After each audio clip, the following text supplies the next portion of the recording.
Claude Obadia, bonjour. Bonjour. Vous êtes professeur de philosophie et vous allez nous parler aujourd'hui des grands incontournables en lien avec le thème de culture générale qui occupe les préparationnaires de la voie économique et commerciale, c'est-à-dire la parole. Quels sont les textes, les auteurs à côté desquels il ne faut pas passer? Eh bien, moi, je dirais d'abord Platon. Platon, en particulier, à travers un dialogue qui est celui du Cratyle. Dans le Cratyle est soulevée donc la question de l'origine du langage, et soulevé aussi le problème qui est celui du rapport qui existe entre les mots et les choses. Alors pour répondre à ce problème, qui est celui du rapport entre les mots et les choses, Platon nous présente une opposition entre deux thèses. La première thèse, c'est la thèse que soutient Cratyle.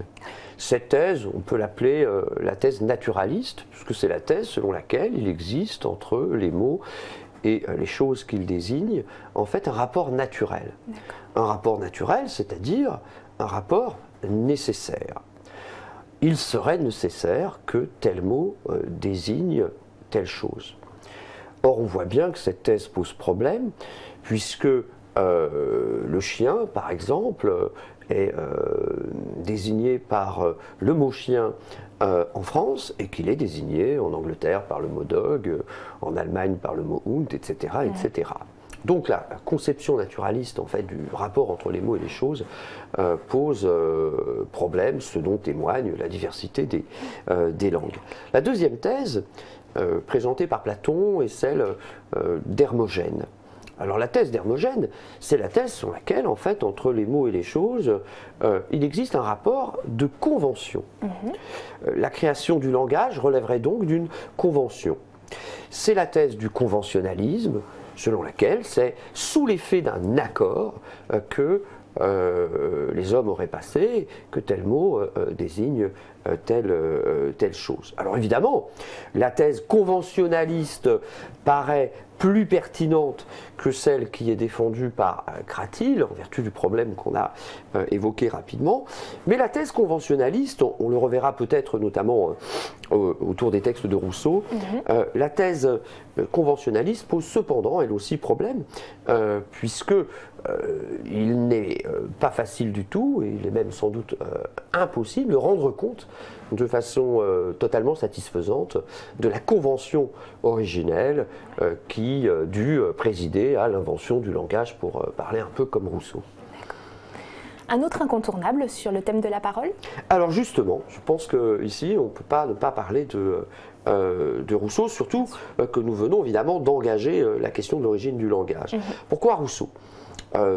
Parce qu'on lui doit deux œuvres dans lesquelles donc, il évoque plus ou moins largement la question du langage. La première de ces deux œuvres, c'est le discours sur l'origine de l'inégalité.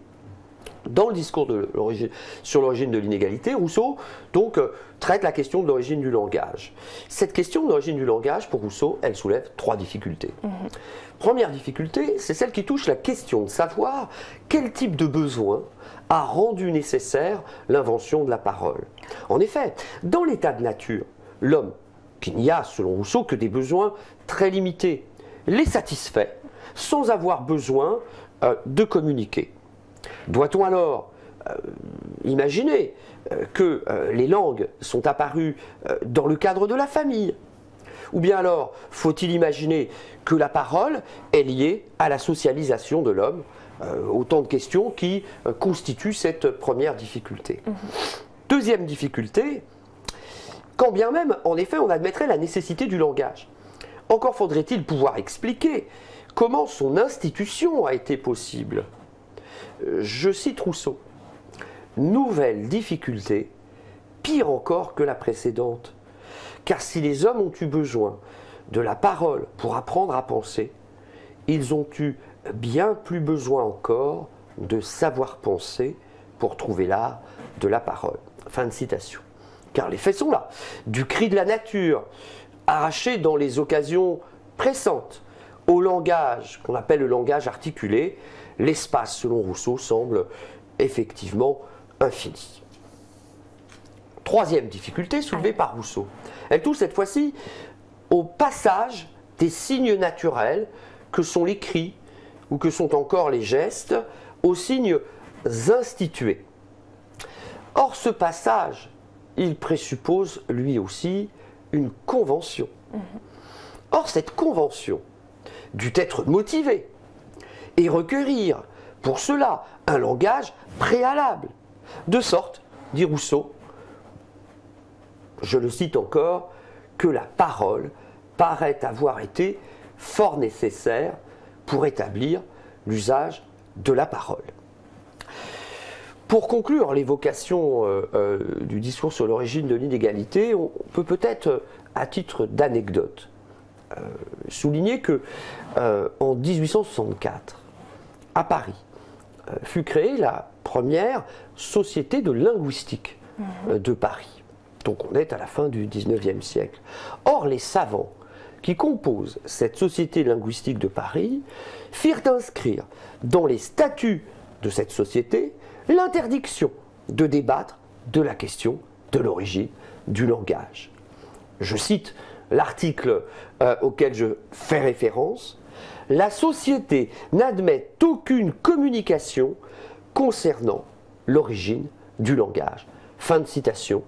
Et il faudra attendre un siècle exactement, il faudra attendre 1964 pour que la Société de linguistique de Paris fasse disparaître de ses statuts l'article que je viens de vous citer.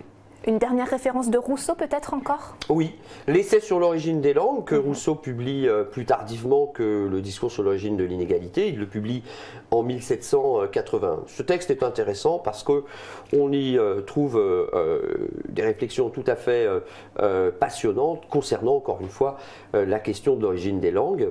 Alors, on y trouve, les étudiants le savent peut-être déjà, le rejet de la thèse défendue par Lucrèce au 1er siècle avant Jésus-Christ, dans le De Natura Rerum. Lucrèce, en effet, défendait la thèse selon laquelle c'est pour exprimer ses besoins naturels que l'homme inventa le langage. Or, au chapitre 2 de l'essai sur l'origine des langues, Rousseau rejette cette thèse. Selon lui, ce n'est pas pour exprimer ses besoins naturels que l'homme a inventé le langage, c'est pour exprimer ses besoins moraux. C'est pour exprimer ses passions.